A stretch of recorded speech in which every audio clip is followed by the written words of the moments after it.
Olá! Nesse vídeo aqui do Matemática Rio, vamos entender o que é uma função injetora. No próximo vídeo, falar sobre função sobrejetora, depois bijetora, ou função sem classificação, e resolver exercícios também de vestibular, beleza? Mas aqui vamos tratar apenas de função injetora. Mas antes de começar o vídeo, deixa aquele seu gostei, se inscreva no Matemática Rio e vamos juntos. Quer saber mais sobre esse assunto? Então vem comigo! Ora, que é o seguinte, ó, função injetora ou então injetiva, tanto faz falar das duas maneiras aqui, beleza? O que é uma função injetora? Bom, se a gente tiver uma função de A em B, o que isso significa? Isso significa que o domínio é o A que é o nosso domínio, e o B é o nosso quê? O nosso contradomínio, beleza? Então nós temos o domínio, que são os valores do x ali, né? E esses valores do x eu jogo na função e retorna valores que estão lá no contradomínio. Esses valores que pertencem ao contradomínio, que fazem parte da função, são a imagem.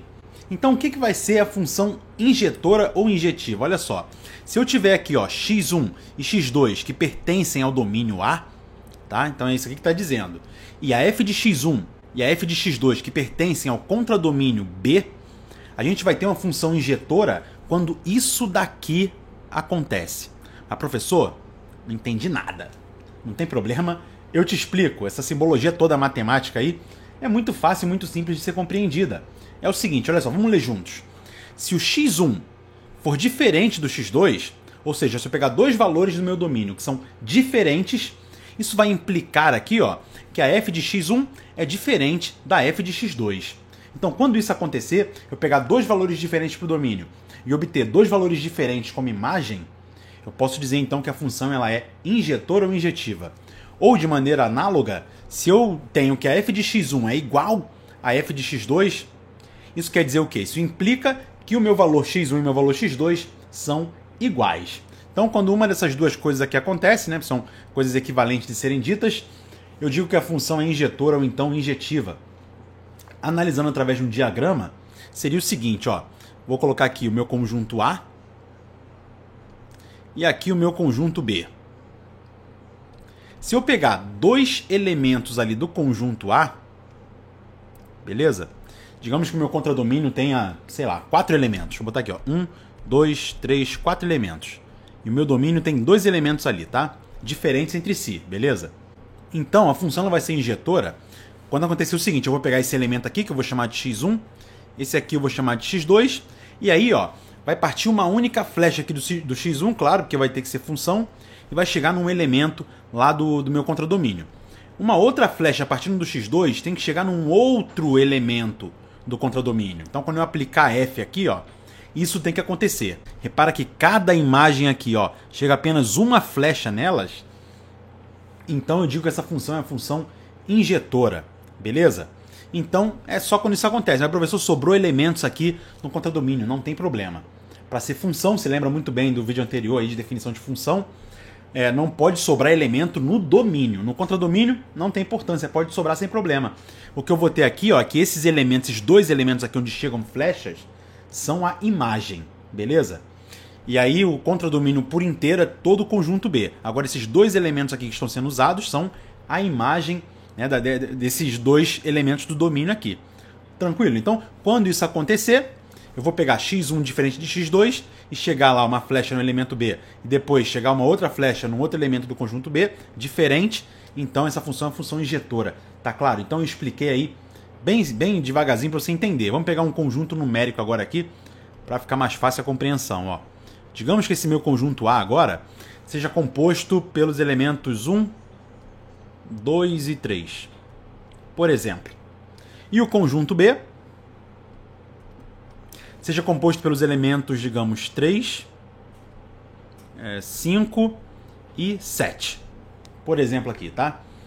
Eu vou botar mais um elemento aqui. Eu vou botar um elemento 1 e vou botar o elemento, sei lá, 6 aqui. Vamos supor que no nosso contradomínio seja composto por esses elementos. E aí, eu queira aplicar uma função aqui, ó, que é o seguinte. F de A em B, tal que a f de x é igual a 2x mais 1.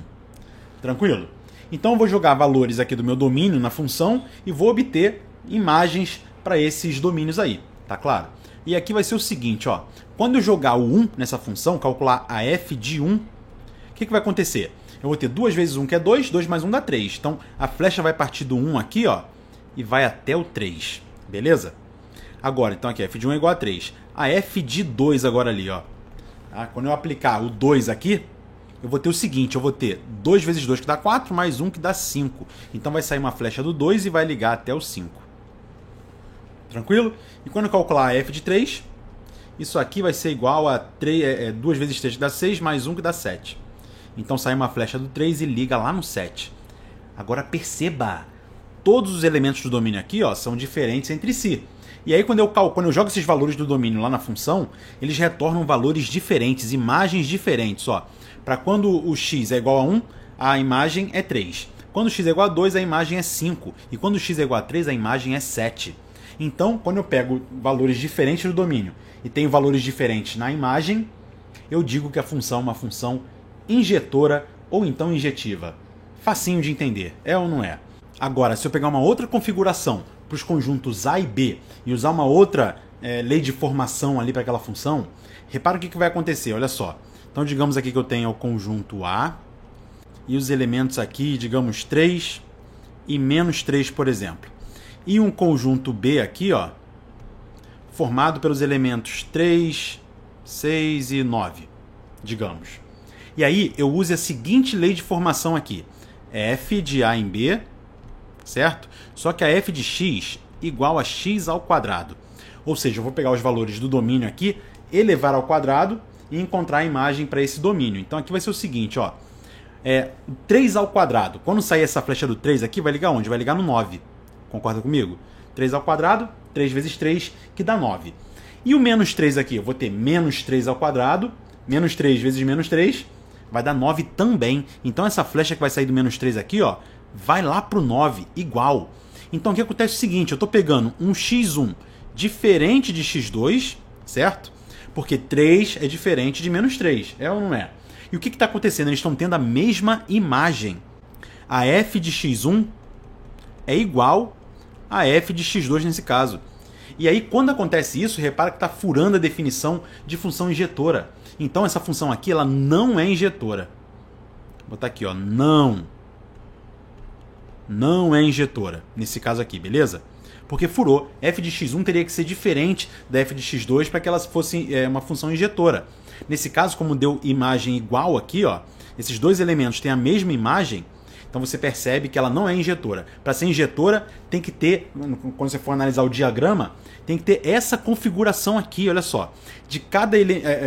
Em cada elemento da imagem ali, vai chegar uma única flecha. Então aqui, ó, você percebe que cada elemento da imagem recebe uma única flecha. Se em algum elemento da imagem chegarem 2 ou mais flechas, aí essa função ela não é injetora, não é injetiva. Tá claro? Então aqui eu expliquei bem devagarzinho, é muito fácil e muito simples. Através de um gráfico aqui, ó, vai acontecer o seguinte. Será que essa primeira função é uma função injetora? Caramba, acho que não. Por que não? Por causa do seguinte, para ser injetora, sabe muito bem, ó, se eu pegar x1 diferente de x2, isso quer dizer que a minha f de x1 tem que ser diferente da minha f de x2, certo? Na primeira aqui, ó, se eu pegar essa imagem aqui, por exemplo, digamos essa imagem que vale 2 aqui, né? Essa imagem 2, ela tem 2 correspondentes no domínio. Olha aí, tá conseguindo enxergar? Olha só, o primeiro correspondente é esse ponto aqui, ó, tá? Então aqui eu tenho, digamos, o meu x1. E agora, se eu pegar um outro x2 aqui, ó, como sendo esse valor aqui no x, repara que eu vou obter a mesma imagem. x1 é diferente de x2, mas a imagem deles é igual. Olha aqui, a imagem vai ser 2. Então, não acontece essa situação aqui. Tá claro? Então, esse primeiro gráfico aqui, ó, ele não representa uma função injetora. Então, não é injetora. Beleza? Nesse segundo gráfico aqui, aí é injetora. Porque, repara, não tem nenhum valor aqui, x1 e x2, que eu possa pegar, que me retorne a mesma imagem. Tá claro? Vamos fazer aqui, ó, pegar esse x1 aqui e pegar um x2 aqui, por exemplo. Um valor, a imagem para esse x1 aqui vai ser essa. Tá? Então a f de x1 está aqui, ó. E a f de x2 está onde? Está aqui, por exemplo. F de x2. E se você fizer isso para qualquer valor do x aqui, nunca vai retornar imagens iguais. Um macete para você determinar se uma função é injetora ou não, através do seu gráfico, é você desenhar retas horizontais. Como isso? Olha só. Se eu desenhar uma reta horizontal, deixa eu fazer de outra cor aqui para dar o contraste. Se eu traçar uma reta horizontal aqui nessa função, olha aqui. Nesse ponto, nessa reta aqui horizontal, por exemplo, essa reta vai cortar o gráfico em 1, 2, 3 pontos distintos. Então, quando essa reta horizontal cortar o gráfico em mais de um ponto, em 2 pontos ou mais, eu digo que essa função ela não é injetora. Tá claro? Aqui você vai fazer, mas professor, se eu traçar essa reta aqui embaixo, ela corta em apenas um ponto. Tranquilo. Porém, se eu traçar nessa altura aqui, ó, vai cortar em 1, 2, 3 pontos. Se eu traçar aqui, vai cortar em 2 pontos. Certo? Então ela não é injetora. Agora, se eu definir o domínio dessa função para ser valores maiores do que esse daqui, digamos, vamos colocar aqui que esse valor é 1, 2, 3. Se eu colocar que o domínio dessa função é igual a x pertencente aos reais, tal que o x é maior do que 3, aí essa função se torna uma função injetora ou injetiva. Consegue perceber? Porque eu vou restringir essa parte do gráfico aqui, ó, que está à esquerda dessa reta que eu vou traçar aqui, vertical. Esses valores passam a não existir mais. E aí a nossa função vai ser apenas essa parte aqui, certo? Que vai seguir para cá indefinidamente. Ela não vai mais retornar nesse caso. Então essa função passaria a ser injetora nesse intervalo. Beleza? Então tudo depende do domínio que eu estou considerando.